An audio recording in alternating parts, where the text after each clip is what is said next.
3వ అధ్యాయంలో 3 విషయాలు ఉన్నాయి. 3 విషయాల్లో 1 నుండి 6 వచనాల వరకు ఒక భాగం చేశాం.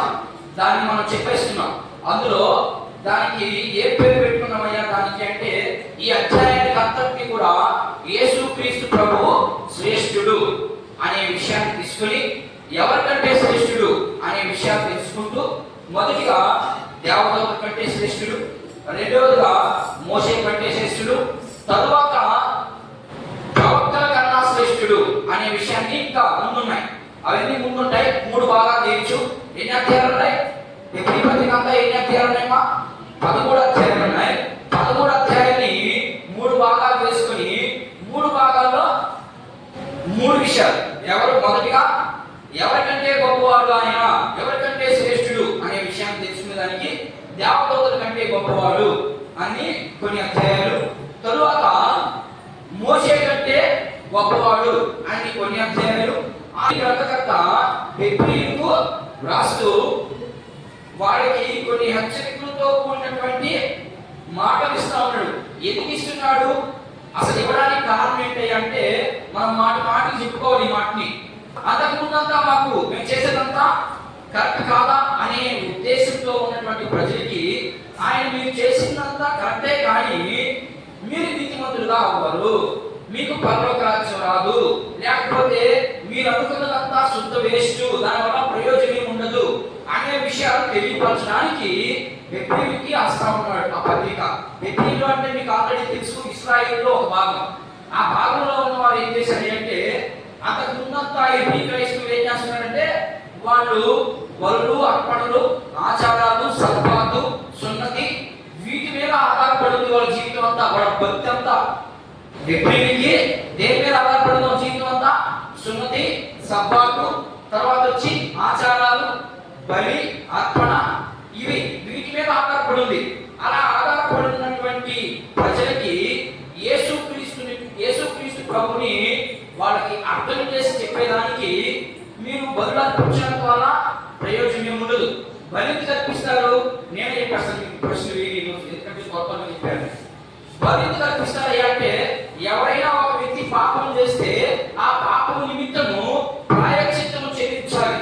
ఆ ప్రాయశ్చిత్తము నిమిత్తము గొర్రెనో మేకనో వాళ్ళు కలిగినటువంటి సంపదను బట్టి తీసుకొచ్చి అక్కడ యాజకుడికి ఇస్తే, ఆ యాజకుడు దాన్ని అర్పించి అతి పరిశుద్ధ స్థలంలోకి వెళ్ళి ఆ మందసం మీద 7 మార్లు ప్రోక్షించి, ఆ తర్వాత తీసుకొచ్చి నీ మీద ప్రోక్షిస్తే నీ పాపం పోయింది. ఇప్పుడు దాకా 1 ఇయర్, 1 సంవత్సరం దాకా, ఆ తర్వాత మళ్ళా కంటిన్యూషన్. అట్లా మాటి మాటికి సంవత్సరం చేయాలి.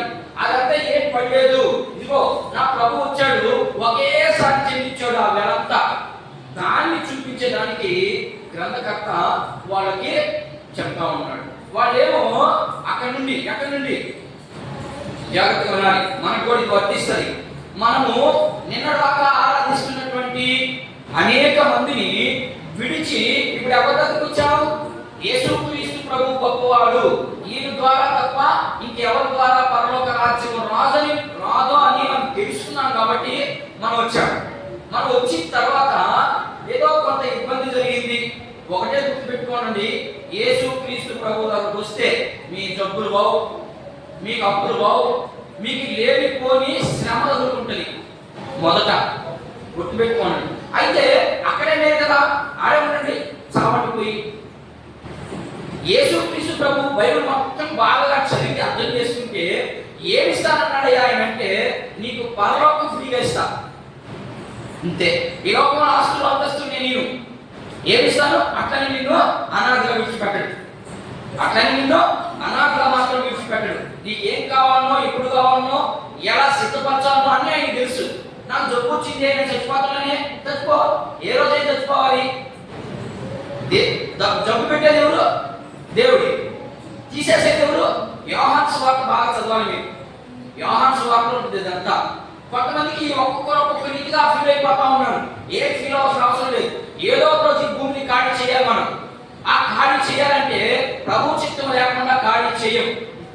ఒకవేళ ఖాళీ అలా చేయాల్సి వచ్చింది అంటే నీకు నువ్వుగానే కొని తెచ్చుకున్నావు, అంతే. ఇప్పుడు ఉదాహరణకి ఊరేసుకొని తెచ్చిపోయారు అనుకున్నాం. ఆ అలా రాసిపెట్టి ఏం రాయదు. నీకు పొగులు బట్టి నీకు గర్వం వచ్చి ఊరేసుకున్నావు అంతే. ఇంటిని దాకా సావడం ఇది కూడా నీ పొగురే. దేవుడు నిన్ను అలా చంపేదానికి కాక భూమి మీద పంపించింది. ఎందుకు పంపించాడు ఈ భూమి మీద అంటే నేను చెప్పినట్టు చేయి, నాకు ఇష్టం వచ్చినట్టు తీసుకెళ్ళిపోతాను అంతే. అది ఆయన ప్లాన్. సరే నేను అక్కడికి వెళ్ళను అని చాలా మంది చెప్పుకుంటున్నారు. ఏం రావమ్మా అలాంటి అపోహల్లో ఉంటే ఈ రోజు నుంచి పక్కన పెట్టండి. అట్లని నేను ముందుగానే చెప్తున్నాను. అట్లని దేవుడు ఇవ్వడా, ఖచ్చితంగా ఇస్తాడు. నేను ముందుగానే చెప్తున్నాను. మీకు ఎప్పుడు ఏది అవసరమో ఆయన తెలుసు. ఆయన ఇవ్వాలనుకుంటే ఇస్తాడు, లేకపోతే ఇవ్వడు. నువ్వు బ్రతికానే ఇవ్వడు. మనము 79వ క్షేత్రాన్ని మనం కానీ ఒకసారి అర్థం చేసుకుంటే అక్కడ ఒక భక్తుడు వెలిగెత్తి ప్రార్థన చేస్తాడు. ఆయనతో పోల్చుకుంటే మన భక్తి ఇంత కూడా కాదు. ఆయనే నానా శ్రమ అనుభవించాడు. ఇందుకు ఇప్పుడు దావీదు గురించి మనం మాట్లాడుతున్నాం. దావీదు ఏమో సంతోషంగా సమాధానంగా 40 ఏళ్ళు పరిపాలించాడు. రాజ్యాన్ని పరిపాలించలేదు. ఎప్పుడు చూసినా శ్రమే. కానీ ఆ శ్రమలో సంతోషం ఇచ్చాడు దేవుడు. ఎలా అంటే యుద్ధానికి వెళ్ళాడంటే ఆయన ఓడిపోయినట్టు చరిత్రలో లేదు. ఇంట్లో ఓడిపోయాడు, బయట ఓడిపోయాడు, కుటుంబంలో ఓడిపోయాడు, ప్రతి విషయంలో ఓడిపోయాడు. కానీ యుద్ధానికి వెళ్ళినప్పుడు మాత్రం అమోరీలు కానీ ఫిలిష్తీయులు కానీ ఎవరితో పోట్లాడిపోయినా దావీదు మాత్రం ఇంతోడే అంతోనే లేపేశాడు. అది ఆ సంతోషం. అది మాత్రం గుర్తుపెట్టుకోండి. విశ్వాసులకి ఇది ముందు నూరిపోయాలి. ఇప్పుడు అలా నూరిపోయడం లేదు. మీరు యేసు ప్రభు దగ్గరికి రండి అన్ని ఇచ్చేస్తాడు, ఏమి ఇవ్వడు. అది చెప్పాడు అంటే అది ఉత్తిత్తి బోధే. ఆ బోధకి మీరు పడవకండి. పడ్డారంటే ఇదిగో ఎప్పుడు ఎలా పడిపోయారు, మీరు కూడా అలా పడిపోతారు. కొంత చూద్దాం ఎలా పడిపోయారు, వాళ్ళు ఎలా పడిపోయారు, మనం ఎలా పడిపోతున్నాం. కొంత మనం నేర్చుకునే ప్రయత్నం చేద్దాం. అయితే ఎబ్రీ పత్రికని 3 భాగాలు చేశాం. ఆ 3 భాగాల్లో ఈరోజు చివరి భాగం వీలైనంత వరకు త్వరగానే నేను కంప్లీట్ చేసినందుకు ప్రయత్నం చేస్తాను. చదువుతాను. 3వ అధ్యాయము 7 నుండి 11 వచ్చినాడు. మీరు టికెట్ చదువుకొని నేను చెప్పేస్తాను. ఓకేనా? 3 నుండి 11, 7 నుండి 11 వచ్చినాల్లో ఏం కనబడుతున్నాయి అంటే మొత్తము 3వ అధ్యాయము 7 నుండి 19 వచనాలు ఉన్నాయి. 19 వచనాలకి ఒకే పేరు పెట్టడం జరిగింది. ఏంటి ఆ పేరు అంటే అవిధేయత వల్ల అరణ్యంలో రాలిపోయారు లేక చనిపోయారు. హెడ్డింగ్ ఇది. అంశం ఏంటి అంటే యేసుక్రీస్తు ప్రభు శ్రేష్ఠుడు. ఎలా శ్రేష్ఠుడు అనే దాంట్లో మెయిన్ హెడ్డింగ్ మాత్రం అది. దాంట్లో ఒక అంశం ఇది. ఆయన అర్థం చేసుకున్న ప్రయత్నం చేయండి. అవిధేయత వల్ల అరణ్యంలో చనిపోయారు అని గ్రంథకర్త ఎబ్రీయులకి చూపిస్తా ఉన్నాడు. ఎందుకు చచ్చిపోయారు? కారణం ఏంటంటే అవిధేయత. మరి ఏడకి ఎందుకు చెప్తున్నాడు ఆ మాట? ఎబ్రీ క్రైస్తవులకి ఎందుకు చెప్తున్నాడు ఈ మాట అంటే వీళ్ళు యూదా మతంలో నుంచి యేసుక్రీస్తు ప్రభు దగ్గరకు వచ్చేసారు. ఎక్కడి నుంచి? యూదా మతం నుండి. యూదా మతం అంటే ఏం చెప్తుంది? పాత నిబంధన సిద్ధాంతం అంతా బళ్ళు, అర్పణలు, ఆచారాలు చెప్తుంది. అక్కడ నుండి యేసుక్రీస్తు ప్రభు దగ్గరకు వచ్చారు. వచ్చిన తర్వాత వాడి పాపము యూదులలో నుంచి అలాగే రోమా సైన్యం, రోమా ప్రభుత్వం పరిపాలిస్తున్న సమయంలో క్రైస్తవులకి చాలా శ్రమలు వచ్చాయి. ఆ శ్రమలు తట్టుకోలేక వీళ్ళు మళ్ళా ఎందుకు వచ్చి గొడవలే, మళ్ళా మనం వెనక్కి వెళ్ళిపోదాం అని అనుకున్నటువంటి సమయాన్ని చూసి ఈ గ్రంథకర్త చూశాడు.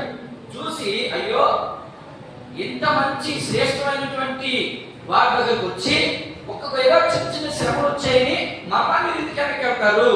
వెళ్ళొద్దు. వెళితే మీరు యేసు ప్రభుని వద్దనుకున్నట్లే, లేకపోతే పరలోక రాజ్యాన్ని వద్దనుకున్నట్లే అని వాళ్ళకి చెప్తూ వాళ్ళలో కొంతమంది అవిశ్వాసం ఉన్నారు. వాడు ఏంటంటే వాడు చెప్తా ఉంటాడే, మీరు కూడా చాలా మంది అనుకుంటున్నారు వాడు చెప్తా ఉంటాడే మనం చెప్తా ఉన్నాడే. ఏం లేదు. ఇక్కడ చూపిస్తాను నేను ఈరోజు క్లారిటీగా చూపిస్తాను. ఈ పత్రిక అంతా అదే. అర్థమైందా? ఓడి చెప్తా ఉంటాడు ఎవరి మాట ఇవ్వకండి అని చెప్పేవాడు చాలా మంది ఉన్నారు.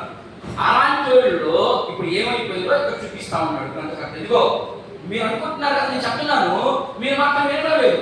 వినందున పాత నిబంధనలో మీ పిల్లలు ఉన్నారు కదా, మీ నాయన వాళ్ళందరూ కూడా ఎలా చనిపోయారు, ఎందుకు చనిపోయారు అనే విషయాలు చూపించడానికి గ్రంథకర్త పాత నిబంధనలో ఉన్నటువంటి 2 విషయాలు మాత్రమే తీసుకున్నాడు. మొదటి విషయము మోషే తీసుకున్నాడు. రెండో విషయాన్ని కీర్తన గ్రంథంలో 95వ కీర్తన తీసుకొని 2 విషయాలు తీసుకొని వాళ్ళు చూపిస్తున్నాడు. అందులో నేను మొదటి భాగాన్ని చూపిస్తున్నా. అవిధేయత అంటే ఏంటి అసలు? అవిధేయత అంటే ఏంటమ్మా? అవిధేయత అంటే అర్థం ఏంటి? ఇక్కడ కాన్సెప్ట్ ప్రకారం మాట్లాడాలి. ఇక్కడ ఏం జరుగుతుందో దాన్ని బట్టే మనం మాట్లాడుకోవాలి. అంటే మీరు ఏమైపోయారు, వచ్చారు, మళ్ళా శ్రమలు వచ్చేదలికే వెనక్కి వెళ్ళిపోతారు. అంటే మనకి ఏమర్థమైంది? అవిశ్వాసం అబడతా ఉంది. కాబట్టి దేవుని దగ్గరకు వచ్చారు కానీ విశ్వాసం వచ్చలేదు. ఉన్నట్టు నటించారు.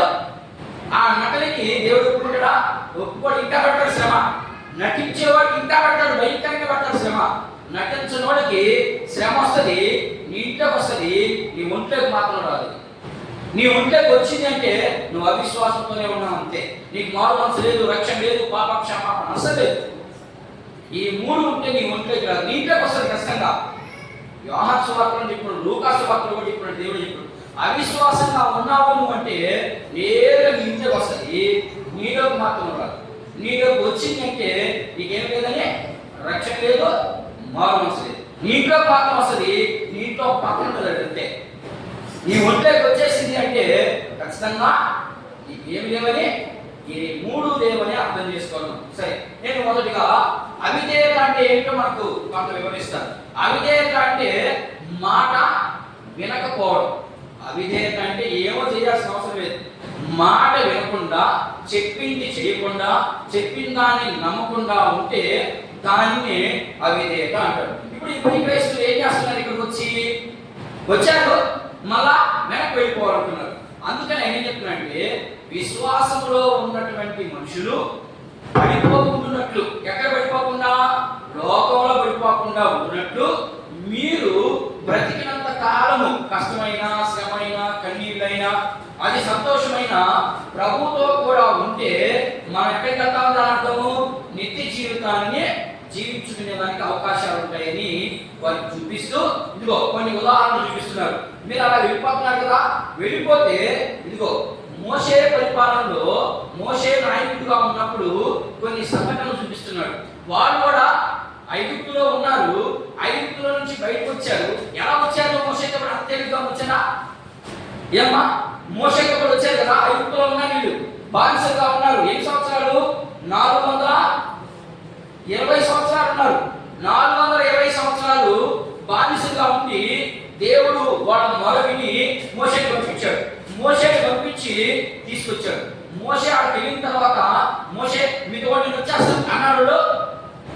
అలా మోషేనే పెట్టాడు. ఇక్కడ ఇంచుమించుగా ఒక 8 షరతులు పెట్టాడు దేవుడికి. అయ్యా, నేను నట్టోడిని, నాకు వల్ల మాట్లాడదు అన్నాడు. నట్టోడిని గుర్తించింది నేనే అన్నాడు. అయ్యా, ఎవడు అంటారంటే నేను నీ పెట్టినని చెప్పు అన్నాడు. సరే, అన్ని బాధించి అసలు ఏడాయా అని అడిగితే ఉన్నవాడు అని చెప్పు అన్నాడు. ఇన్ని చూపించాడు ఆయన.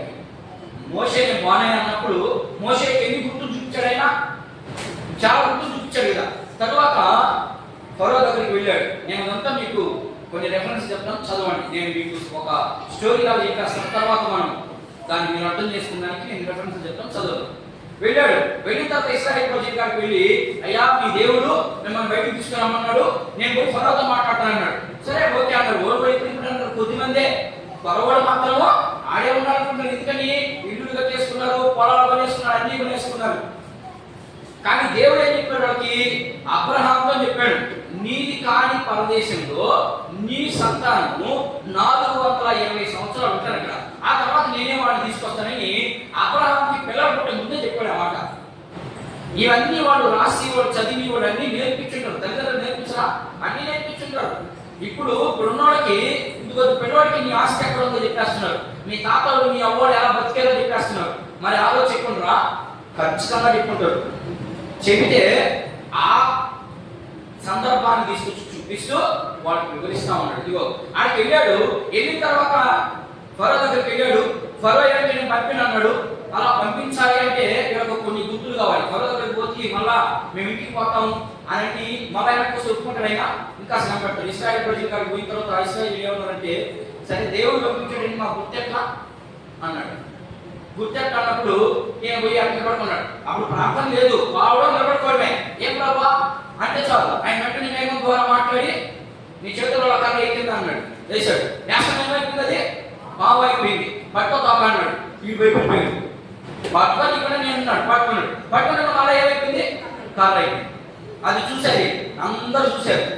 అర్థమైనా అందరూ చూసి అప్ప మోసే దగ్గర పవర్ ఉంది అనుకున్నారు. అప్పుడు వరకే అవిధేయత ఎట్లా అంటే ఇదే. అప్పుడేమో నమ్మాడు. నమ్మిన తర్వాత నేరుగా ఫరో దగ్గరికి వెళ్ళారు. ఫరో దగ్గరికి వెళ్ళిన తర్వాత, అయ్యా మా దేవుడు మా ప్రజల్ని తీసుకురమ్మన్నాడు, ఆయన ప్రజల్ని నాకు చెప్పాడు, నేను వచ్చాను, ఏది నీ సంగతి అన్నాడు. ఎవరు నువ్వు అన్నాడు. నేను ఆ పలానాయని ఉన్నవాడిని అనువాడుని ఆయన కుమారుని ఆయన నేను పంపించాడు అన్నాడు. సరే ఆయన పంపించకపోయేసరికి ఒక సూచిక చేస్తాను చూడన్నాడు, కర్రేశాడు మామయ్య. వాడేమో తక్కువైనట, వాడు కూడా 10 పావుల్ని వదిలించారు, రోడ్డు కూడా జరిగించారు. ఆ 10 పావులు మింగేసింది పాము. అప్పుడు ఫరోకి భయం వచ్చింది, వేడకు కూడా ఇశ్రాయేలుకు కూడా భయం వచ్చింది. తర్వాత ఆయన దేవుడే ఎందుకంటే వీళ్ళు ఇట్లా చచ్చిపోతారని ముందుగానే ఎరిగాయన, వీళ్ళు అవిధేయత పొందుతారు, ఇప్పుడు వరకే వింటారు. మనం కూడా అంతే కదా, చర్చిలో ఉన్నంతసేపు ఏదో చేయాలనుకుంటాం, ఇంటికి పోతామనే అంత కొలాప్స్ అయిపోతుంది. ఏడు అనుకున్నదంతా ఏం చేయాలి అక్కడ వెళ్ళి. అట్లాగే వీళ్ళు కూడా నేను చేసినప్పుడు మాత్రమే వీళ్ళు వింటారు, వాళ్ళ మర్చిపోతారని అట్లా ఇంచుమించు 10 సంవత్సరాలు ఇబ్బంది పెట్టాడు. అందుకే మీరు చదవండి నిర్గమకాండంలో, ఫరో హృదయాన్ని కఠినపరచును. ఎవరు కఠినపరిచారు? ఆయన కఠినపరచుకుంటారా? ఏం కఠినపరచుకోలేదు, దేవుడే ఆయన కఠినపరిచారు. కఠినపరిచినందువల్ల ఇశ్రాయేలుకి బుద్ధి వస్తుందని ఆ పని చేశారు. సరే, అది అక్కడ జరిగిన సంగతి మీరు అన్ని చూశారు. ఐగుప్తు నుంచి బయటకు వచ్చారు. బయటకు వచ్చిన తర్వాత ఇంచుమించు 1.5 సంవత్సరం అయింది. జాగ్రత్తగా వినండి. ఇక్కడ ఐగుప్తు నుంచి బయటకు వచ్చారు. ఐగుప్తు అన్ని చూశారు కదా, ఎర్ర సముద్రం పాయని చూశారు, కర్రను చూశారు, తెగులు చూశారు. ఇశ్రాయేలుకి గుమ్మానికి ఆ రక్తపు మనకు కూర్చుంటే ఇశ్రాయేలు ఏమీ తాకలేదు, కరోనాన్ని సంహారం దూత చంపేసి ఇవన్నీ చూశారు. అన్ని చూసి మోషే కూడా బయటకు వచ్చారు. బయటకు వచ్చి 1.5 సంవత్సరం అయింది. నేను శుక్రవారం బ్రతుకుతారు, అక్కడ చచ్చిపోయారు. నేను ఇక్కడ కూడా అదే చూపిస్తున్నాను. అవిధేయత అంటే అది అర్థం. ఆ 7 నుండి 11 వచనాల్లో ఏం కనబడుతుందంటే, మీరు చదవండి ఒకసారి. హెబ్రీ పత్రిక 3 అక్కడ చదవాలి. సమయం చాలా స్పీడ్గా జరగాలి. చదవండి 7 నుంచి 11. పరిశుద్ధాత్మ ఇట్లు చెబుతున్నాడు, నేడు మీరు ఆయన శబ్దం వినేలా, నేడు అంటే ఈ రోజు మీరు ఆయన శబ్దం వినేలా అరణ్యంలో శోధన దినమందు కోపము పుట్టించినప్పటి వలె. ఇప్పుడు మీకు అర్థమైందా? ఏం అర్థం చెప్పండి. 2 వచనాల్లో, ఈ 2 వచనాల్లోనే ఆయన చెప్పాల్సింది సింపుల్ చూపించేశాడు అంతే. ఏం చెప్తున్నాడంటే, పరిశుద్ధాత్మ దేవుడు నాకు ఇలా చెప్తున్నాడు. ఏమని చెప్తున్నాడు అయ్యా అంటే, వెంటనే అక్కడ ఏమొచ్చుంటాడు, నేడు మీరు ఆయన శబ్దము వినిన ఎలా ఆ కామ పెట్టాడు. అంటే అక్కడ కాపేశాడు. ఎవరి గురించి మాట్లాడతా? మీ గురించి మాట్లాడతా. ఆడకాయ కలిపి ఇప్పుడు పాఠాలు చూపిస్తున్నాడు, కంటిన్యూషన్ చేశాడు. అరణ్యములో శోధన దినమందు, అరణ్యంలో ఉన్నప్పుడు అసలు అరణ్యం ఉందా? చూడండి, ఇశ్రాయేలు సంఘంగా కూడుకున్నప్పుడు ఇప్పుడు ఎవరితో మాట్లాడుతున్నాడు? ఇక క్రైస్తవుతో మాట్లాడుతున్నాడు. ఇక్కడ అరణ్యం ఉందా? అరణ్యం ఎందుకుంది? పాత నిబంధనలో ఉన్నటువంటి ప్రజలకు ఉంది. దాన్నే కోట్ చేసి చూపిస్తుంది. ఇక్కడ అరణ్యములో అన్నాడు. వెంటనే అరణ్యములో శోధన దినమందు కోపము పుట్టింపువలని మీ హృదయములను కఠినపరచుకొనకుడి. 40 సంవత్సరములు ఆయన కార్యములు చూసి అంటే ఎవరితో మాట్లాడుతున్నాడు? ఇప్పుడు సంఘంతో మీరు అంటున్నాడు, మీ పితరులు అంటున్నాడు. అంటే మీ యొక్క నాన్నోళ్ళు వాళ్ళ నాన్నోళ్ళ గురించి మాట్లాడుతున్నాడు. ఇక్కడ నన్ను పరీక్షించి శోధించి, నన్ను ఏం చేశారు? దేవుడిని పరీక్షించారంట. మీరు కూడా చాలా మంది పరీక్ష చేస్తా ఉన్నారు ఈరోజు. దేవుడిని పరీక్షించే కెపాసిటీ ఉంది మనకి లేదు. కానీ మనం ఏం చేస్తాం తెలుసా? డిమాండ్ చేస్తాం. ఆయన ప్రభా, ఇదిగో నేను అప్పుల్లో ఉన్నాను, నాకు అప్పులు తీయాలి. నువ్వు చేసేది ఆయన చేసేదా? ఏమమ్మా, నీ సంతోషం కోసం, నీ స్వలాభం కోసం నువ్వు అప్పులు చేసుకొని ఆయన ఏమంటే ఆయన తీరుస్తాడు. ఏమమ్మా, ఫ్యాక్టరీలో పనిచేసిగా, ఆయన ఫ్యాక్టరీలో పనిచేసి వ్యవసాయం చేసావు, లేకపోతే ఇంకేదైనా బ్యాంకింగ్ ఇంకోటి ఏదో ఖననం చేసి రాత్రికి వచ్చి చేసి నీ యొక్క బ్యాంక్ బీరువాలను పెడితే అప్పుడు ఆయన దేవుడు లేక కూడా అదే ఇక్కడ చెప్తున్నాడు. ఏం చెప్తున్నాడంటే మనం ఒకసారి చూడండి, 40 సంవత్సరాలు నా కార్యములు చూసి మీ పితరులు నన్ను పరీక్షించి శోధించి కావున నేను ఆ తరము వారి వలన విసిగి మీరెల్లప్పుడు తమ హృదయాలోచనలలో తప్పిపోవచ్చున్నారు. నా మార్గములను తెలుసు. ఆయన మార్గాలు వేరే, మన మార్గాలు వేరే. ఇంకా ఎంత క్లియర్గా చెప్తున్నారు చూడండి అక్కడ. నా మార్గాలు వేరే, నా ఆలోచనలు వేరే. మీరు మాత్రం యేసు ప్రభు దగ్గరికి ఎందుకు వస్తున్నారు? చెప్పేవాళ్ళు అట్లా చెప్తున్నారు పాపం, తెలియకనే. యేసు ప్రభు చెప్పింది ఒకటి, దేవుడు చెప్పింది ఒకటి, వీడు చెప్పేది రెండు. అందుకనే ప్రకటన చివరిలో ఏముంటుందంటే, మీరు బైబిల్లో ఉన్నటువంటి నా మాటలకి ఒకటి కలపకూడదు, ఒకటి తీసేయకూడదు. కలిపినా తీసేసినా నీకు అసలు దానికి క్షమాపణే ఉండదంట. కలిపినందుకు క్షమాపణ ఉండదు. కలిపి ఎందుకు కలుపుతాం మేము? ఉదాహరణ కొన్ని మాటలు మాట్లాడతాం. ఎందుకు కలిపి మాట్లాడతాం మేమంటే మీకు అర్థమయ్యేదానికి మాట్లాడతాం. కానీ ఇక్కడ బైబిల్ ఏం చెప్తుంది? యేసుక్రీస్తు ప్రభు కూడా చాలా ఉపమానాలు చెప్పాడు. ఆయన చెప్పినంత సముద్రము, భూమి, ఇసుక, ఉప్పు, నీరు, ఇది ఉపమానాలు. మనమా నేను మన ఎక్కడికి పోయాను, లేకపోతే పాత సంఘానికి వాడు ఏం చేయాలో అర్థమయ్యేదానికి వాక్యాన్ని ఎందుకు 7 రోజులు ప్రార్థన చేసేద్దాము? ప్రభా నువ్వు ఏ మాటలు చెప్తావో మాకు అర్థం కావట్లేదు. అవి అర్థమయ్యేదానికి ప్రయత్నం చేసే ప్రయత్నమే ప్రార్థన. మనం ఆ ప్రార్థన ఏం చేయం. మనకంతా ఏమేం కావాలా? వాడు ఏవో గుంజుకుంటున్నాడా, కానీ మాకేం అర్థం కావట్లేదు. అవి అర్థమయ్యేదానికి మాకు జ్ఞానం ప్రభు అంటే ఖచ్చితంగా ఇస్తాడు. మా అందరికి అదే సంతోషం, నిత్య జీవం. మనము ఆయన మాటల ప్రకారం వెళ్ళాలి, అంతే. సిద్ధపడమే వెళ్ళలేక. మీకు తెలుసు, ఇశ్రాయేలు ప్రజలు ఆయన్ని ఏం చేశారు? శోధించారంట. ఎక్కడ? అరణ్యములో. ఎక్కడ శోధించారో నేను ఇక్కడ రాశాను చూడండి. ఇదిగో ఎవరు అంటే అవిధేయత పొందిన ప్రజలు ఎవరు? మీకు క్లియర్గా రాశాను ఇక్కడ, మీకు అర్థమవుతుంది. బోర్డు పెట్టాను నేను. అవిధేయత చెందింది ఎవరా అంటే ఇశ్రాయేలు. అప్పటికి ఎంత బయటకు వచ్చేవాళ్ళు? ఐగుప్తు నుంచి బయటకు వచ్చిన సంవత్సరాలు ఉన్నాయంటే 1.5 సంవత్సరంకే ప్రారంభించారు. ఇంకెన్ని సంవత్సరాలు ఉన్నాయి మిగిలి?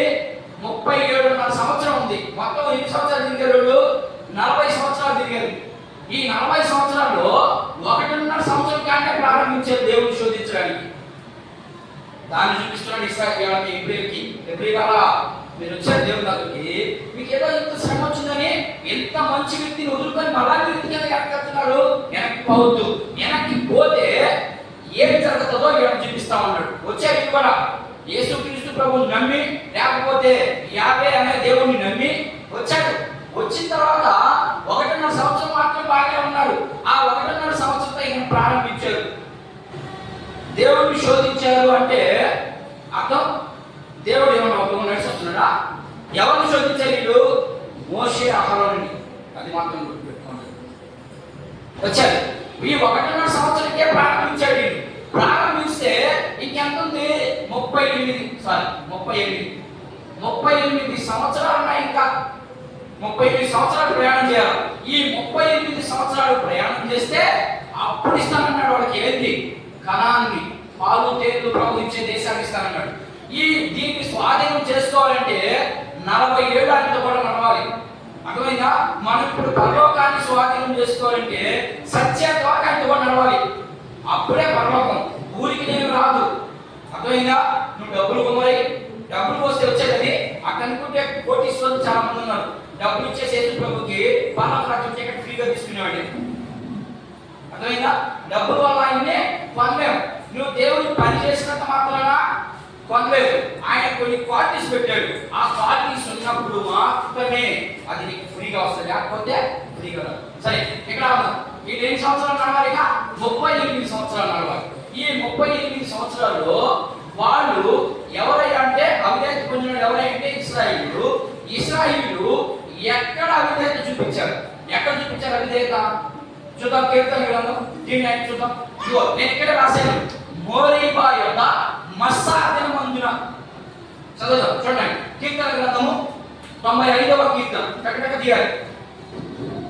95వ కీర్తన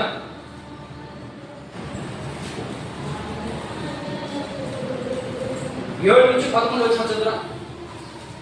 రండి రండి నమస్కారం చేసి సాగిలపడు మనలను సృజించిన యెహోవా సన్నిధిని మోకరించుదము. నేడు మీరు ఆయన మాట అంగీకరించిన ఎడల ఎంత మేలు.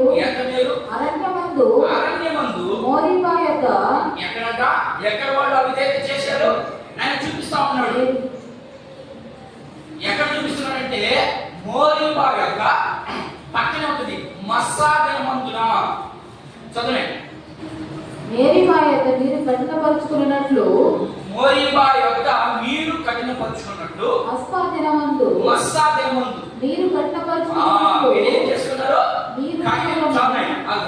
మీరు కఠినంగా మీ హృదయాన్ని కఠినపరుచుకున్నారు. 95వ కీర్తన అంతా చదవండి. మీరు ఇంటికి ఆ కీర్తన చదివితే వాళ్ళు ఏమేం చేశారు, ఎలా శోధించారు దేవుని అనేది మనకు అర్థమవుతుంది.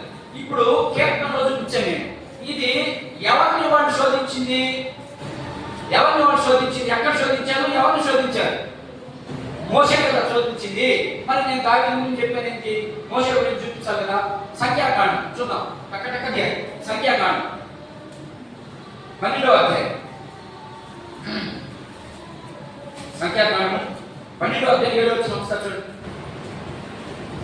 అతడు నా ఇల్లంతటిలో నమ్మకమైన వాడు నేను ఊరాభావములతో కాదు దర్శనమిచ్చి ముఖాముఖిగా అతనితో మాట్లాడుతున్నాను. ఏం చెప్పాడంట? నా ఇల్లంతట్లో నేను చూపించాను. మునుపు చూపించాను. నా ఇల్లంతట్లో నమ్మకమైన వాడు ఎవరు? 2 ఇల్లు చూపించాను నేను. అక్కడ 3 ఇల్లు చూపించాడు. 1 మోషే ఇల్లు, 2 యేసు ప్రభు ఇల్లు, 3 సంఘం అనే ఇల్లు. ఎలా ఉన్నాయి ఈ 3 ఇల్లు? మోషే ఇల్లు ఎలా ఉంది? ఆయన నమ్మకంగా ఉన్నాడు అంతే ఇంట్లో. కానీ యేసు ప్రభు ఎలా ఉన్నాడు? కట్టిందే ఇల్లు ఆయన ఇంట్లో ఆయన నమ్మకంగా ఉన్నాడు, కట్టించిందే ఆయనే. మరి 3వ ఇల్లు నీ ఇల్లు ఎలా ఉంది? మోషే ఇల్లు లాగుందా? యేసు ప్రభు ఇల్లు లాగుందా? మోషే ఇల్లు లాగుంటే మార్చుకో, యేసు ప్రభు ఇల్లు లాగుంటే నీకు ధన్యతే. అంతే సింపుల్ గా నేర్చుకోవాల్సిన పాయింట్ ఇవన్నీ. అయితే ఇక్కడ ఏం చెప్తున్నాడంటే ఇశ్రాయేలు, ఇదిగో నా ఇల్లంతట్లో నమ్మకమైన వ్యక్తి ఆయన. మీరు ఆయన్ని శోధిస్తున్నారు అంటే మీరు ఎంత దౌర్భాగ్యం. నేను చెప్పిన మాట విన్నాడు. నేను ముఖాముఖిగా మాట్లాడాను. ఇదిగో ఇశ్రాయేలు మీరు తీసుకురామని చెప్పింది నేను. వచ్చారు. వచ్చిన కాడి నుంచి ప్రారంభించారు మీరు ఏమని? ఇక శోధించడానికి. మాకు నీళ్ళు లేవని ఒకసారి, వాడు వచ్చి మమ్మల్ని చంపేస్తాను ఒకసారి, అదే దాని కాటే వద్దాడు అని చెప్పాడు. అని చెప్పిన తర్వాత అది ఎక్కడ జరిగింది? మోరీబా వద్ద మస్సా దినమందున. ఈ మోరీబా వద్దకు ఎందుకు వెళ్ళారు వీళ్ళు? ఆ మస్సా దినమందు ఎందుకు జరిగిందో కొంత వివరిస్తాను. మోషే కనాను నేను చూపించేది, నేను మీకు అర్థమైందని చూపించాలి కదా. నేను కొంచెం చూపిస్తాను, ఇదంతా చూపిస్తాను. మీకు నేను ఎందుకు ఇట్లా బోర్డు చేస్తున్నానంటే మాకు ఎవరు నేర్పించలేదు. ఇట్లా మీకు ఎందుకు నేర్పిస్తున్నానంటే మీకు ఇక్కడ మైండ్ నుంచి పక్కకు పోకూడదు. నేను చెప్పే వాక్యం అందుకు మాత్రమే. వీళ్ళు మోరీబా వద్దకు వచ్చారు. కనానికి ప్రయాణం అవుతా ఉన్నారు. ఈ కనాను ఇక్కడ ఉంది. ఈ ప్రయాణం అంతా 40 సంవత్సరాల ప్రయాణం. ఈ 40 సంవత్సరాల ప్రయాణంలో వీళ్ళు ఇప్పుడు 1.5 సంవత్సరానికి ఇక మొదలు పెట్టారు దేవుణ్ణి మోషేని తిట్టడానికి. నువ్వు చేసినంత రాంగే, అసలు మేము ఎందుకు వచ్చాము? ఇంత కూడా అసలు క్రైస్తవులకి ఎందుకు వచ్చాము? మనం వచ్చినదికే కదా మాకు ఈ శ్రమలు. ఇంట్లో అమ్మకి నాయకి తగ్గులు, వాళ్ళకి అక్కకి తగ్గు, నాకు భార్యకి తగ్గు, ఇవే శ్రమలు. వాళ్ళకైతే ఇది కాదు, మనకైతే ఇవి వస్తాయి. వాళ్ళకైతే ఏమొచ్చాయంటే మోషే మీద సాగడం మొదలు పెట్టారు.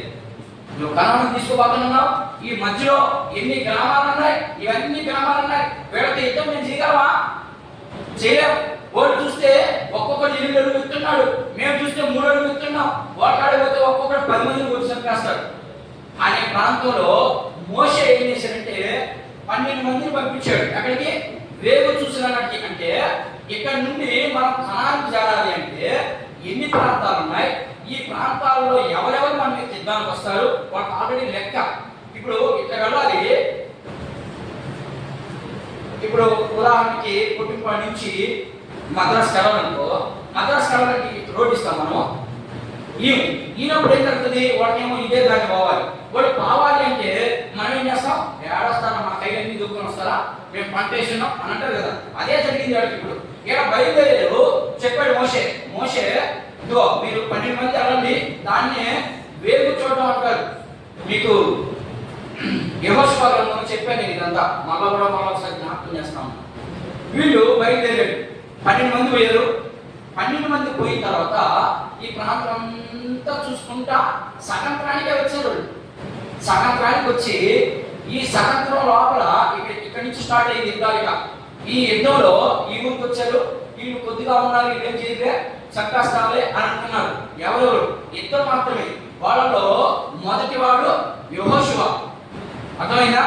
రెండో వాడు కాలేబు, అర్థమైందా? వీళ్ళిద్దరు మాత్రము వీళ్ళంతా మాకు దుఃఖం అనుకున్నారు. వీళ్ళకి ఇంకా 10 మంది ఉన్నారు. ఈ 10 మంది ఏమంటున్నారంటే వాడు అంతం తెచ్చున్నారు, వాడు మనం కొట్టగలమా, మనం కొట్టలేము. ఇప్పుడు వీళ్ళిద్దరికి వీళ్ళకి ఏం తేడా? దాన్నే అవిధేయత అని పేరు పెట్టినండి. వీడు యేసుక్రీస్తు లేదా దేవుడు ఈ 1.5 సంవత్సరంలో ఎన్ని కార్యాలు చేశారో చూశారు ఈ 12 మంది. ఈ 12 మంది చూసి బయలుదేరి పొమ్మన్నాడు. మోషేనే బయలుదేరి పొమ్మన్న తర్వాత ఇక్కడికి వచ్చేటప్పటికే ఈ ప్రాంతానికి మోరీబా యొక్క మస్సా దినమందున, ఈ దినం కాడికి వచ్చేసరికి వీళ్ళకి అనుమానం స్టార్ట్ అయ్యింది. ఏమో 40 సంవత్సరాలు మనం ఇప్పుడు జాలాడికి 40 సంవత్సరాలు తెలియదు, కానీ ఇప్పుడు జాలాడికి ఈ జాలాలంటే ఈ యొక్క యుద్ధం చేసేటప్పుడు మనం చచ్చిపోతామేమో, మనం ఓడిపోతామేమో. ఎందుకు వచ్చింది అనుమానం అంటే దాన్నే మనం ఏం పెట్టుకున్నాం, అవిధేయత వల్ల అరణ్యంలో చనిపోయారు, కాకపోతే కాలిపోయారు. సరే, ఇక్కడ ఈ ఇద్దరు మాత్రము గట్టిగా ఉన్నారు. ఎవరు యుద్ధం చేసేది? యుద్ధం ఎవరిది?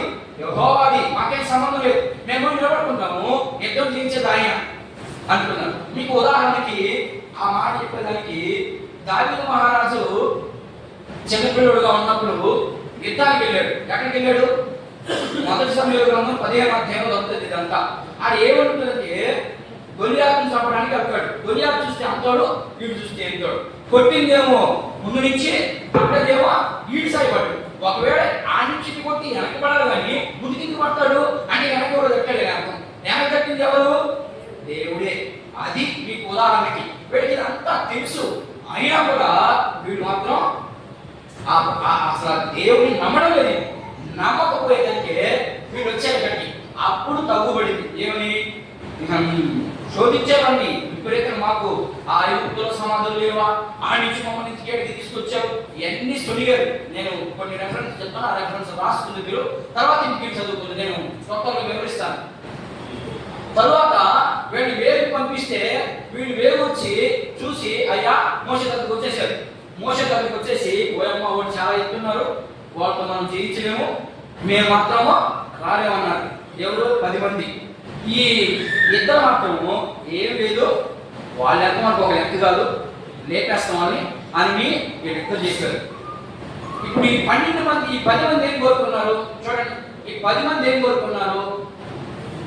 కనానులోకి వెళ్ళలేము, అంతే కదా, అంతే కదా ఉద్దేశం.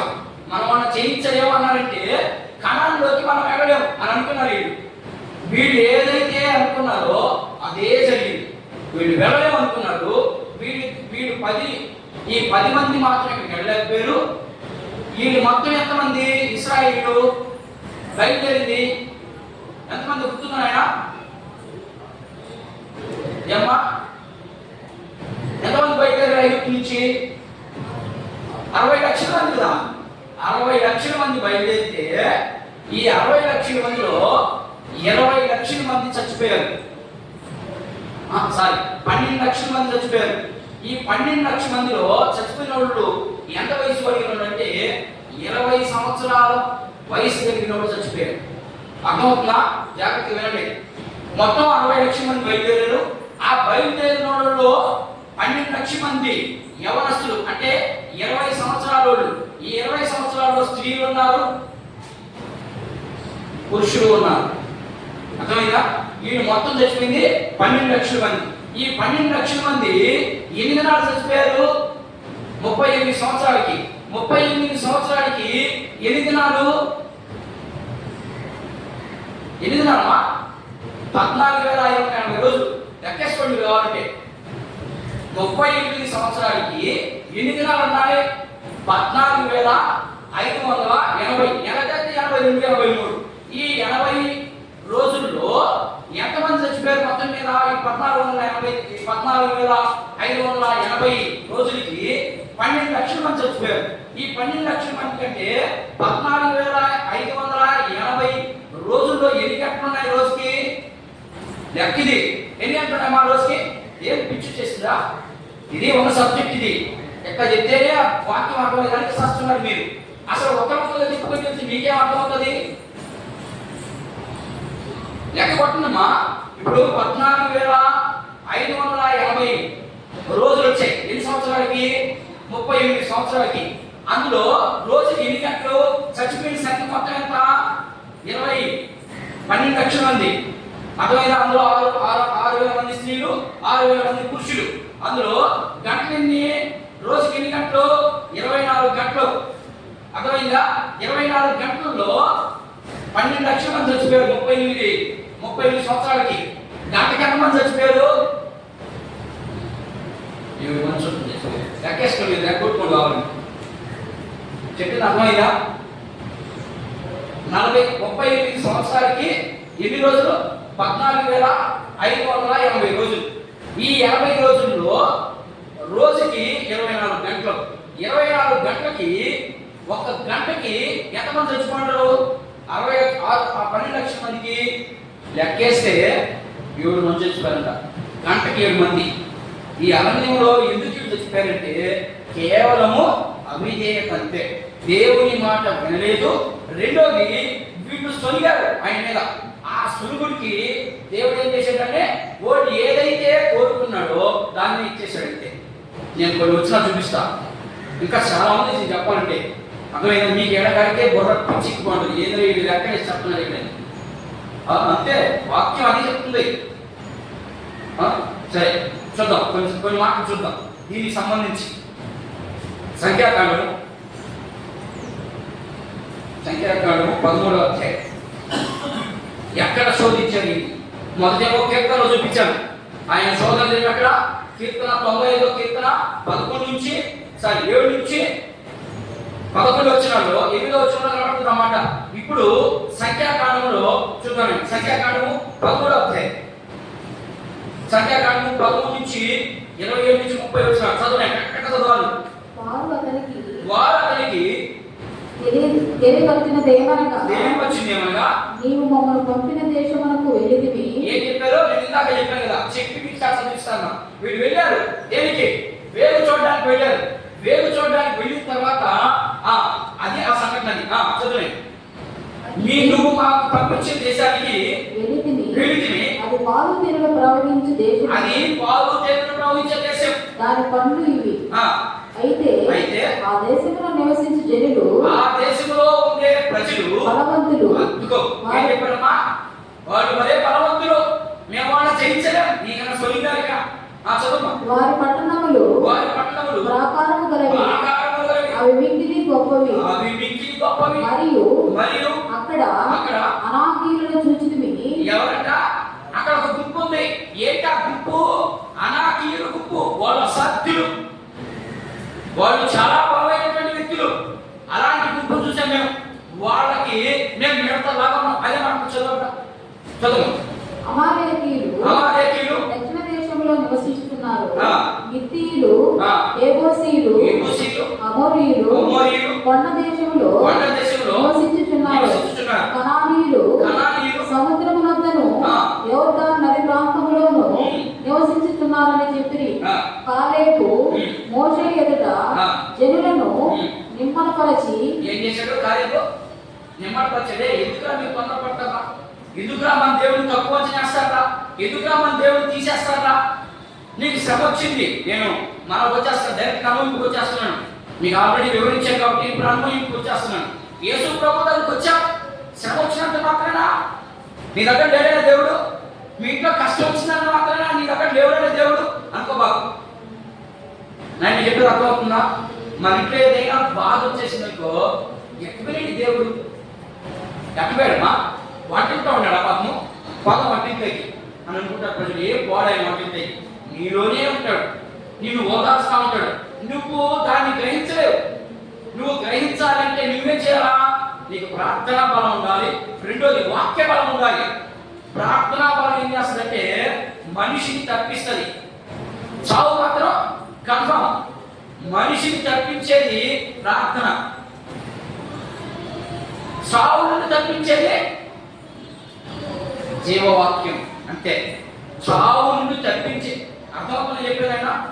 ప్రార్థన ఏం చేస్తుందంటే ఈ రోజు రావాల్సినటువంటి శ్రమ రేపు వస్తుంది, రేపు ప్రార్థన చేసానుకో అలా కంటిన్యూషన్ గా పక్కనే ఉండదు తాకి. నువ్వు ఏ రోజైతే ప్రార్థన చేయవో ఆ రోజు చేస్తుంది శ్రమ. కానీ వాక్యము నువ్వు ప్రార్థన చేసినా ప్రార్థన చేయకపోయినా నీవు మాత్రం చచ్చిపో. శ్రమని ఇంటికాడ ఉండదు, ఉండలేదని ఉండనీయుడు ఆయన. మనం చేసే తప్పు ఏంటంటే ప్రార్థన చేస్తాము, దేవునికి అంగీకారమైన ప్రార్థన చేయం. వాక్యం చదువుతాం, ఆ వాక్య ప్రకారం జీవించేదానికి మనం సిద్ధపడాలని చెప్తున్నాడు ఇక్కడ వాక్యం. వాక్యం ఏం చెప్తుందంటే నువ్వు వాక్యాన్ని చదివావా, నువ్వేం నేర్చుకున్నావు, ఆ నేర్చుకున్న దాని ప్రకారం నువ్వు జీవించడానికి ప్రయత్నం చేస్తున్నావా? ప్రయత్నం చేయనప్పుడు వాక్యం నేను ఫలించదంతే. అంతే, ఎవరైనా సరే నేనైనా సరే ఆఖరికి వాక్యానుసారమైన జీవితం నాలో లేదు అంటే ఇక్కడ ప్రారంభ దేవుడు ఉన్నాడనే అర్థం. చాలా మంది చెప్పేస్తారు, చాలా మంది పాడేస్తారు, చాలా మంది ప్రార్థనలు చేసేస్తారు, ప్రయోజనం ఏముంది. అంతే, నువ్వు ఎప్పుడైతే దేవుడితో పడుంటావో, ఎప్పుడైతే నువ్వు దేవుని మాట వినాలనుకుంటావో అప్పుడు నువ్వు ప్రార్థన చేస్తే ఆటోమేటిక్గా కార్యాలు స్టార్ట్ చేస్తాయి.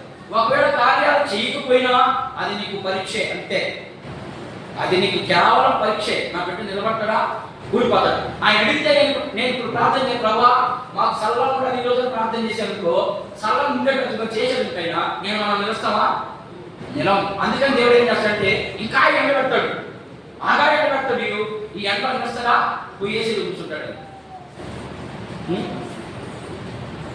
అలా ఉంటుంది ఆయన ఇచ్చే పరీక్ష ఎలా ఉంటుందంటే అంత భయంకరంగా ఉంది. ఆ భయంకరమైన శ్రమలో కూడా మనం నిలబడగలిగితే ఆ తర్వాత నీ అర్థం నుండి ఎప్పుడు ఎక్కడ ఎవడో బ్రతికెళ్తే అది నువ్వు చచ్చిపోయినా సరే బ్రతుకున్నా సరే అది దేవుడు చూపించే ప్రేమ. ఆ ప్రేమ మనం అర్థం చేసుకోలేక మా ఇంట్లో ఎందుకు రాదు శ్రమ, మాకేం చాలు ఈ బాధ రావాలంటే శోధించబడిన తర్వాతనే శుద్ధ శోధంగా మార్చబడతావు. నువ్వు నీకు శోధన లేకుండా మార్చగలవా? మార్చలేవు. ఇప్పుడు నల్లంగా ఉన్నావు, నల్లంగా ఉన్న మనిషి తెలంగాణ ఏం చేయాలా? ఏం చేయాక సబ్బులు రకరకాలైనటువంటి మెటీరియల్ వాడితే తెల్లని వస్తాం. అదంతా కష్టపడాలి కదా, కష్టపడకుండా నేను తెల్లని వచ్చాననుకుంటూ వచ్చేస్తావా? రావు. అట్లే ఉంటుంది ఇక్కడ దేవుడి పని. దేవుడిలో మనం ఎదగాలి, దేవుడితో కూడా ఉండాలి, దేవుడి కార్యాలు మనం చూడాలి, దేవుడితో కూడా నిత్య రాజ్యంలో ఉండాలంటే ఖచ్చితంగా నువ్వు శ్రమ అనుభవించాలి. మొదట అదే చూపిస్తున్నాడు. ఎందుకు మీరు వెళ్తున్నారు? వచ్చేసాడు, వచ్చిన వెనకట్టు వెనక్కి వెళ్ళారు. వీళ్ళు ఎక్కడ వచ్చారు? ఈ ప్రాంతానికి బయలుదేరారు. చూశారు, ఇక్కడ 1.5 సంవత్సరం చూశారు ఆయన కార్యాలన్నీ కళ్ళారా చూశారు, చెవులారా విన్నారు. ఆ నుంచి బయలుదేరి అవిధేయత. అందుకని కాలేబు యోషువాలు మాత్రమే ఈ ప్రాంతానికి చేరుకున్నారు. ఏక పొరవ 60 లక్షల మంది ఒక్కడు కూడా వారు అందరూ చచ్చారు అరణ్యంలో. ఈ మధ్యలో చచ్చిపోయారు అంతే. ఈ 40 మీకు అర్థమైంది కదా, లెక్క కూడా చూపించాను. 24 గంటలకి 24 గంటల్లో ఒక్కొక్క గంటకి 7 మంది చూపులు చచ్చిపోయారు. మీరు లెక్క కొట్టుకోవడం కావాలంటే నేను అంత క్లారిటీ పెట్టినాను ఇక్కడ. రెండింటికి లెక్క పడుతుంది, అదే లెక్క వస్తుంది. అలా చచ్చిపోతారు, జాగ్రత్త పడండి అని చెప్తున్నాడు. నేను 14 అదే పుస్తకం తక్కువ ఇక నేను స్పీడ్ వెళ్తా. 14:2-3 ఆ సర్వ సమాజము అయ్యో ఐగుప్తులో మేము ఎలా చావలేదు. ఏం చెప్తున్నారు చూడండి, మోషే చదువుతా ఉన్నారు, దేవుడిని శోధిస్తా ఉన్నారు. అయ్యో మేము ఐగుప్తులో ఎలా చావలేదు. చదువు. ఈ అరణ్యమందు మేము ఎలా చావలేదు. మేము కత్తి వాత పడినట్లు యెహోవా మమ్మను ఈ దేశంలోనికి ఎలా తీసుకుని వచ్చెను. చూడండి ఎంత అవిధేయత చూడండి. దేవుని కార్యాలు చూసి దేవునితో ముఖాముఖిగా మాట్లాడుతున్నటువంటి వ్యక్తిని మోషేని పట్టి ఎలా మాట్లాడుతున్నాడు చూడండి. మాకు ఐగుప్తులో సమాధులు లేవా? మమ్మల్ని ఇక్కడికి తీసుకొచ్చి ఆ దేవుడు ఇంటికి తీసుకొచ్చాడు మమ్మల్ని ఇక్కడ చంపేసేదానికా? దేవునికి కోపం రాదా? మరి నీకు నాకు మనకే ఇంత కోపం వచ్చిందంటే ఇక దేవునికి కోపం రాదా? కోపం వచ్చింది దేవుడికి, కానీ ఆయన దేవుడు కదా, మనమైతే అప్పుడే చంపేద్దామని. ఆయన దేవుడు కదా. ఆ దేవుడు ఏం చేశాడంటే, ఓరే మీరు ఇది కోరుకుంటున్నారు కదా, తీసుకోండి మీరే అన్నారు. అందరూ చచ్చిపోయారంటే ఒక్కడు కూడా కణాలలోకి ప్రవేశం లేదు. వీళ్ళిద్దరు మాత్రము దేవుడిని చూసి నమ్మారు. దేవుడు మా ఇంట్లో కార్యం చేయగలడు అని అనుకున్నారు. అంటే ఏంటది? విశ్వాసంలో బలంగా ఉన్నారు. విన్నారు ఆయన మాటని, విన్నారు కాబట్టి వీళ్ళిద్దరు మాత్రమే పరలోకానికి కనాన్ పౌలు దేవుడు ప్రవహించే దేశానికి వెళ్ళారు. ఆ వెళ్ళిన తర్వాత వేరే హవాయి అక్కడ వీళ్ళు చెప్పిందే జరిగిందా? యెహోషువ నాకు పలానంతా దిక్కంతా నాకు కావాలని కాలేదు. ఎందుకని ఆయన నడిచినందుకు ఉత్తర దిక్కు అంటున్నది. పాలు తేలిలో కులాన్ని మనలో భూమి ఉంది, భూమిలో తూర్పు భాగం భూమి అంటున్నది. అంటే ఇచ్చేసేది మోషే ఏం మాట్లాడలేదు అక్కడ యెహోషువ. ఎందుకని ఆ శ్రమలో, ఆ కష్టాల్లో, ఆ ఉపద్రవంలో, ఆ భయంలో మోషేకు యెహోషువతో కూడా చేయబట్టుకుని ఉన్నాడు. అందుకని యెహోషువ నాకు ఉత్తర భాగం అంతా కావాలన్నాడు. తీసేసుకోవాలన్నాడు, అంతే ఇచ్చేసాడు యెహోషువ. లేకపోతే ఇంకెన్ని భాగాలు ఉన్నాయి? 4 భాగాలు ఉన్నది. ఈ 4 భాగాల్లో ఉత్తర భాగం అంతా నాకు అన్నాడు. ఎన్ని ఎకరాలు అంటుంది ఆలోచించండి. రేపు మీకు కూడా అట్లా ఇవ్వక దేవుడు ఈ రోజు వ్యక్తిగా ఉంటే, ఈ రోజు దేవుడితో కూడా విశ్వాసం ఉంటే, ఈ రోజు దేవుడి పనిలో నువ్వు కానీ విడిగితే, నువ్వు దేవుడితో కూడా నడిస్తే నీకు కూడా అంతే ఇస్తాడు. నిత్య జీవంలో నువ్వు ఏ ప్రాంతం కోరుకుంటూ ఆ ప్రాంతం ఇస్తాడంటే, ఆ ప్రాంతం కోసమే ఈ ప్రయాస. ఇంట్లో అడుగురా, కట్టుకున్న పగలేదని ఒక దూరవా, డబ్బులు లేవని ఒక బాధ పడుతున్నా, పడాలి. అన్ని పడితేనే నీకు ఈ భాగం, ఈ భాగ్యం. ఎన్ని పడతావు? ఓ అంటే 70 ఏళ్ళు బతికేది బాగుంటే, 50-30 ఏళ్ళే బాగు. ఇప్పుడు మధ్యలో హార్ట్ అటాక్ వచ్చేస్తాయి. ఎవరు ఇప్పుడు పోతారు కూడా తెలియదు. ఈ పొయ్య లోపల ఎందుకు మనకి ప్రయాస? ఎందుకు ఈ ప్రయాస? ఈ ప్రయాస నుంచి ఈ లోక సంబంధమైన ప్రయాస మనకి ఎందుకు? అక్కడ దాన్ని తెలుసుకోవద్దు కదా. నేను మాట చెప్తాను, దాన్ని చేసుకొని దేవునికి ఇవ్వాల్సిన టైం దేవునికి ఇవ్వాల్సింది అంతే. దేవునికి చెందాల్సిందే. మీరు మలాకీ గ్రంథం చదవండి, జకర్యా గ్రంథం చదవండి, ప్రవక్తల గ్రంథాలు చదవాలన్నీ. అవన్నీ చదివినప్పుడు మాత్రమే దేవుడు మనకు అర్థమవుతాడు. ఆయన కోపం ఎలాంటిదో మనకు అర్థమవుతుంది. ఆయన ప్రేమనే వస్తున్నారు చాలా మంది. ఆయన ప్రేమించే వ్యక్తి ఇక్కడ లేడు, భూమి మీద ఉన్నాడమ్మా. లేడు వచ్చాడు, ప్రేమ చూపించాడు, విడిపోయాడుగా. వస్తాడు రేపు ఎట్లా? కత్తి పట్టుకుని వస్తాడంట. ఎందుకు? మత్తయి సువార్తలో ఉన్నమాట, నా చాట నా ముందుంది, వడ్డలు ఏడుంది, చెట్టు మొదట్లోనే ఉంది, నరికేస్తాడు అంతే. గొట్టలకి పెట్టాడు అక్కడ. ఎందుకు? గొట్టలు సాదృశ్యంగా పెట్టాడు. నువ్వు నేను చెప్పిన మాట వినకపోతే పోతావు. గొట్టలు పక్కనే ఉంది కాబట్టి. నేను చెప్పిన మాట విన్నప్పుడే నిజమైన ద్రాక్షావళితో అంటు కట్టబడతావు. లేకపోతే మన దారి సపరేట్ అని చెప్తుంటాడు ఒక ఆయన. నా రూటే రహదారిలో వస్తాడు. మీరేమనుకుంటాడు? అబ్బా నా దేవుడు ప్రేమిస్తా ఉన్నాడే, నేను ఎన్ని తప్పులు చేసినా క్షమిస్తాడే. ఏమి క్షమించడు. క్షమించే దేవుడుగా మాడుగా ఆయన వచ్చేది ఉగ్రత చూపించడానికి వస్తాడు ఆయన. అందుకని ఇకనైనా జాగ్రత్త పడండి అని చెప్తున్నాడు వాళ్ళకి, ఇశ్రాయేలు వాళ్ళకి. ఎప్పుడు అలా ఎందుకు మీరు అంటారు? వెళ్ళొద్దు, నా మాట వినండి. ఆయన గురించి మీకు తెలీదు, నేను అనుభవించాను, రాండి నాతో కూడా రండి. వెళ్ళొద్దు. ఎన్ని శ్రమలైనా ప్రభా శ్రమ వచ్చిందని 2 చేతులు చాపండి. ఆ శ్రమదాన్ని వెళ్ళిపోద్ది. మీకు ఎలా తప్పించాలో మార్గం చూపించేవాడు ఆయన. నువ్వు ప్రార్థన చేయవు, ప్రార్థన చేసిన అవిశ్వాసంతో చేస్తావు, అందుకని నీకు కార్యాలు జరగవు, అంతే. 14వ అధ్యాయం, అదే సంఖ్యాకాండం 14వ అధ్యాయం. నేను క్రీస్తులో పాలువారు ఎలా అవుతారో చెప్పేసి నేను ముగించేస్తాను. అయిపోయింది, పిల్లలకి వస్తాను. 34 34 నుంచి 36 నేను సంఖ్యాకాండము 14వ అధ్యాయం 34 నుంచి 36 వచ్చిన. ఒక 23 నుంచి 28 వచ్చినాడు. మన నెక్స్ట్ చదవండి ఎక్కడ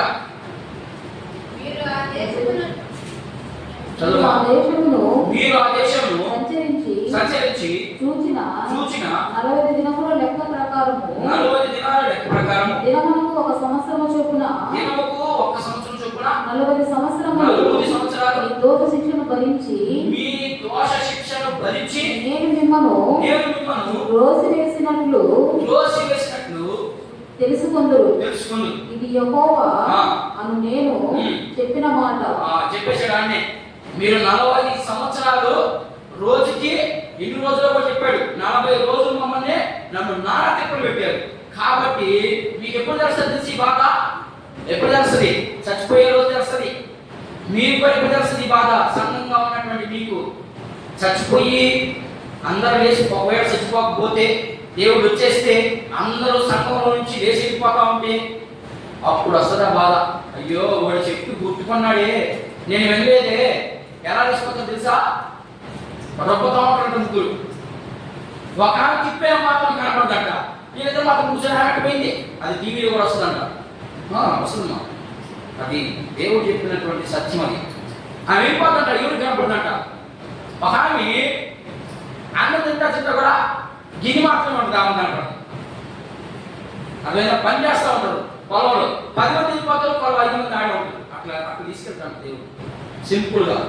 ఆ తర్వాత పలానోడు కనపడి, ఊళ్ళో పలానోడు కనపడి, ఇదంతా టీవీలో వస్తుందంట. టీవీలో కనపడిన తర్వాత ఇక ఆ నుంచి స్టార్ట్ అవుతుంది శ్రమ. 7 సంవత్సరాలు. ఆ 7 సంవత్సరాలు 3.5 సంవత్సరం మాత్రం సింపుల్ ఉంటాయి శ్రమలు. ఆ తర్వాత ఇప్పుడు చీకటి కొడుతుందా? చీకటి కుడితే అప్పుడు ఒక్కరని చెప్పే నొప్పి, అంతే కదా.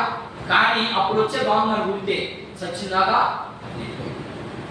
దాని ట్రీట్మెంట్ ఉండదు. అర్థమైందా? ఇక ట్రీట్మెంటే లేదు. అది కొట్టదే, నువ్వు ఓని ఆడడమే నీ పనిగా. దానికి ఎన్ని ముందు వాడినప్పుడు ఎప్పుడైతే చీకటికి అది పెట్టి బ్యాట్ పెడితే అప్పుడు చచ్చిపోతుంది. అదేమో పెద్ద జబ్బు కూడా అవ్వలేదు. కానీ ఆ రోజు వచ్చే శ్రమ అంత భయంకరంగా ఉంటుందంట 3.5 సంవత్సరం. ఆ తర్వాత భూమి మీదకి దేవుడు వస్తాడు, 1000 సంవత్సరాల పరిపాలన జరుగుతుంది. ఆ తర్వాత ధవళ సింహాసనం తీర్పు. ఆ తీర్పులో నువ్వు నేను ఉన్నాం దేవుడితో కూడా గడిస్తే మన మధ్యాకాశంలోనే క్రైస్తవుల మధ్యలోనే మాకు మన పూర్వు. అర్థమైందా? ధవళ సింహాసనం దగ్గరికి నువ్వు పోయావంటే మొదటి ఆదాం కానించి యేసు ప్రభు తీర్పు దినం రోజు దాన్ని ఎంతమంది అయితే చచ్చిపోయారో వాళ్ళందరి ముందు నీ పొరుగు పోతుంది. ఆ పొరుగును కాపాడుకోవాలంటే మనం సిద్ధపడాలి ఇప్పుడే. లేకపోతే మాకు అయ్యి పొరుగులు ప్రతిష్టలు ఏం లేవండి అనుకుంటే మీ ఇష్టం వచ్చినట్టుగా జీవించండి. అదే చెప్తాను ఇక్కడ. ఇదిగో వీరికి కోరుకున్నారు, మీరు అదే తీసుకోండి. మీకు ఏం కావాలన్నా అదే తీసుకోండి. ఇంకా చదువుతాను 23 చదువునండి. 14, 23, 28, 29, 14 నుంచి 14వ అధ్యాయము 23వ వచనం నుంచి 28వ వచనం చదివితే నేను ముగిస్తాను. కాగా వారి పితరులు ప్రమాణపూర్వకముగా నీవిచ్చిన దేశమును వారు చూడరు. నన్ను అలక్ష్యం చేసిన వారిలో ఎవరన్నూ దానిని చూడరు. ఏం చేశారంట? అలక్ష్యం చేస్తే అంటే అవిశ్వాసంతో ఉంటే, లేకపోతే అవిధేయతతో ఉంటే దేని చూడరు? కనాను దేశాన్ని చూడరు. అర్థమైనా? మీరు విశ్వాసంగా ఉంటే, మీరు న్యాయంతో బలంగా ఉంటే అన్ని మీకు సంపాదన చేస్తారని కొన్ని వచనాలు. ఇది చాలా నేను సమయం లేదు. ఇక మరి క్రీస్తులో భాగవారం అవ్వడం అంటే ఏం చేయాలి మనం? ఇప్పుడు లాస్ట్ అన్వయింపు అవిధేయత వల్ల లాగిపోయారు. ఆ అవిధేయతలో నుంచి తప్పించుకోవాలంటే మనకి ఏమైందా? మన యువత ఉండాలి. క్రీస్తులో భాగవారం అయ్యారు, అంతే కదా. వాళ్ళకి చెప్పే మాటది మనం ఆల్రెడీ క్రీస్తులో పాల్గొని అనుకుంటున్నారేమో. లేదు, మీరు బ్రహ్మచేతనే, అందుకని కొరవ వచ్చిన చదవండి. నేను ఎప్పుడు పత్రిక ఇప్పుడు మీరు ఎలా ఉన్నారో అక్కడ చెప్పేశాడు. మీరేమో క్రీస్తులో ఉన్నారనుకుంటున్నారు. లేదు లేదు, మాకు తెలియని వాక్యమా, మాకు తెలియని మాటల, మాకు తెలియని ప్రార్థన అని అనుకుంటున్నాను మీరు. కానీ ఇది కాదు. చూద్దాం. ఎప్పుడు రాయబడినటువంటి పత్రిక 11-12 వచ్చిన కాడి నుంచి 19 వచ్చిన చదివితే ముగించేస్తాం. అదే అన్వయింపు. లాస్ట్ చివరి మాట చూడండి.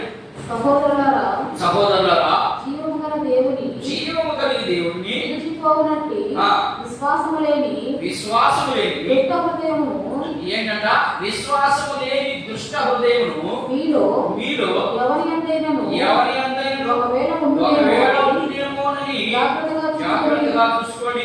నేడు మీరు ఆయన శబ్దము విని అంటే ఇప్పుడు నేడు అంటే అర్థం ఏంటమ్మా? ఈ రోజు. అప్పుడు ఎబ్రీ పత్రిక ఇప్పుడు రాయబడింది. ఎబ్రీ పత్రిక రాయబడినప్పుడు నేడే కీర్తన 95వ కీర్తన రాయబడినప్పుడు నేడే నిర్గమకాండము 37వ అధ్యాయం రాయబడినప్పుడు నేడే అనే పదం కనపడతా ఉంది. ఆ రోజు నుంచి ఈ రోజు కూడా నేడే. వాక్యము ఎప్పుడు కూడా కొత్తదే, పాతది ఏం అవదు. ఇది పాత వాక్యమే కదా, కాదు. నువ్వు చదువుతా ఉంటే కొత్త వాక్యమని. ఆ నేడు నేడు మీరు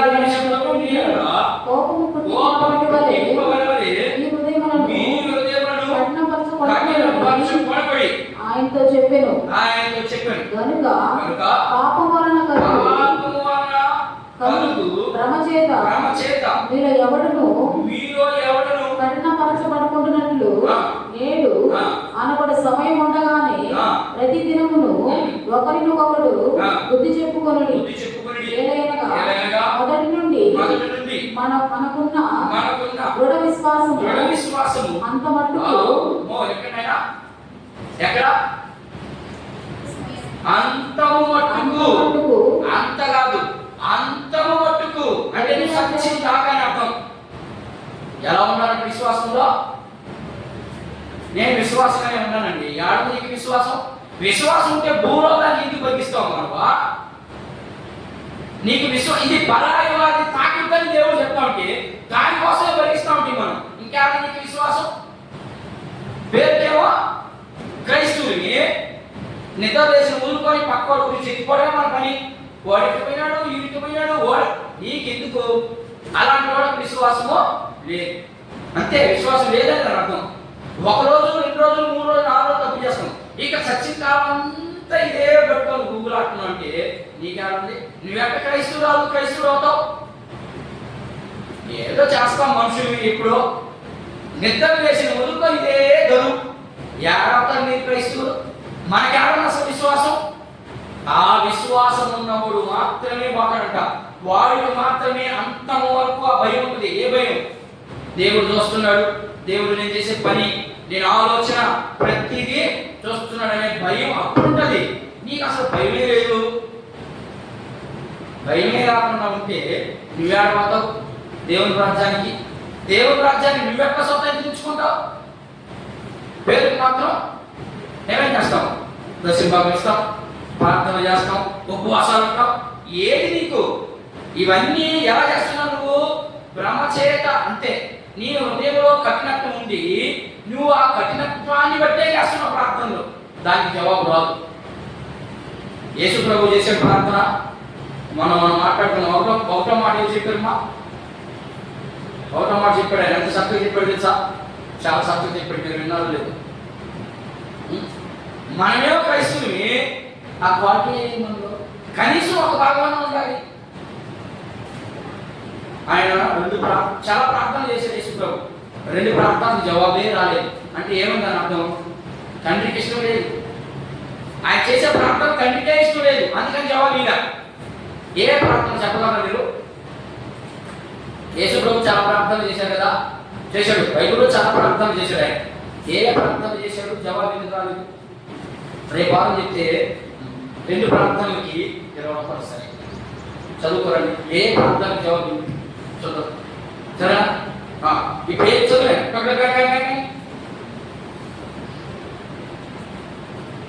చదువుమా.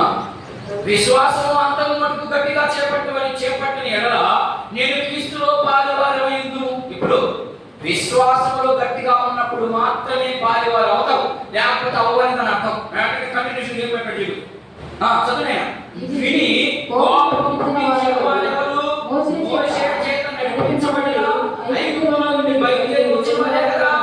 ఎవరి మీద 40 ఏళ్ళు ఆయన కోపించను, పాపం చేసిన వారి మీదనే కదా.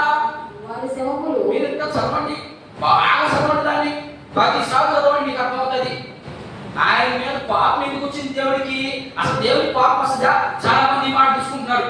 అసలు దేవుడికి పాపం వస్తుందా? వస్తుందా పాపమా? నీకే పాపం వస్తే నిన్ను పుట్టించిన వాడికి ఇంకెంత పాపం ఉండాలి? అదే నేను చెప్తాను ఇక్కడ. ఆయన మనిషిలాగా తొందరపడ్డాడు. ఆయన పాపము క్షణములు అంతే. నువ్వు విరిగిన హృదయంతో ప్రార్థన చేసినప్పుడు నువ్వు చేసిన దాన్ని సింపుల్గా అట్టిసి పక్కన పెడతాడు. మనం పెడతామమ్మా. వాడు కాళ్ళు పట్టుకుంటాడో వాడే కొడతాం మనం. వాడు వచ్చి కాళ్ళు పట్టుకుంటాడు, అయ్యో తప్పు అయిపోయిందా బాబు నన్ను క్షమించాలంటే, కానీ ఇప్పుడు ఏముంటుంది? ఈ ఆడాడు కలుపుతాడు మనకు అవకాశం కోసం. కానీ మన దేవుడు అట్లా చదవండి. ఇంకా ఇంకా 2 మాటలు చదివి విశ్రాంతిలో ప్రవేశింపదని ఏం చెప్పాడంట? విశ్రాంతిలో అంటే కణాలకి ప్రవేశం లేదు. ఎవరి గురించి ప్రమాణం చేసి వారి గురించి కాగా అవిశ్వాసము చేతనే వారు ప్రవేశింపలేకపోయిరేని గ్రహించుచున్నాము. ఏం చెప్పేశాడు లాస్ట్ లో? వాళ్ళు అవిశ్వాసంగానే ఉన్నారు, అందుకని అరణ్యంలో చచ్చిపోయారు. మరి మీ పరిస్థితి ఏంటి? మీరు కూడా అలాగే ఉన్నారా? యేసుక్రీస్తు ప్రభువులో పాలువారమయ్యి దుష్టత్వం మనసులో ఉంచుకొని ప్రార్థన చేస్తున్నారా? పాకపడుతున్నారా? మాకు తెలియని దేవుడు అనుకుంటున్నారా? లేదు లేదు, నువ్వు అనుకున్నది వేరే, దేవుడు చెప్పేది వేరే. దేవుడి ప్రకారం నువ్వు జీవితం ఉంటే నువ్వు సచ్చినంత సమానం ఉంటావు. లేదు మన బాబా, లేదు. కాబట్టి మనం ఇప్పుడు ఏం చేయాలంటే 106వ కీర్తన చదువుతాం, చదివేసి ముగించాలి. 106వ కీర్తన 21, 27.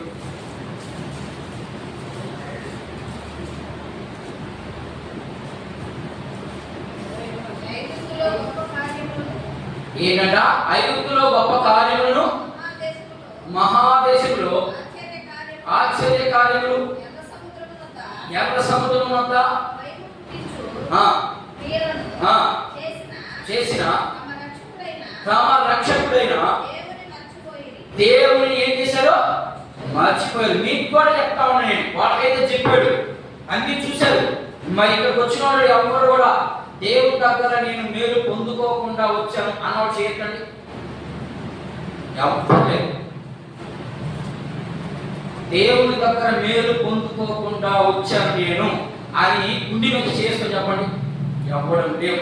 అలాంటి వ్యక్తిని మనం మర్చిపోతున్నాము అంటే మనం కూడా ఇశ్రాయేలు లాంటి వాళ్ళని అనుకోవాలి. అంతే అనుకొని ప్రభువా పడిపోతాం, అయిపోయింది అంతే, అన్వయింపుకి వచ్చేసాను అంతే. లాస్ట్ మాటలంతా కూడా అన్వయింపే. ప్రభువా ఇశ్రాయేలీయులు ఏం చేశారు? ఎర్ర సముద్రం కాడ అక్కడే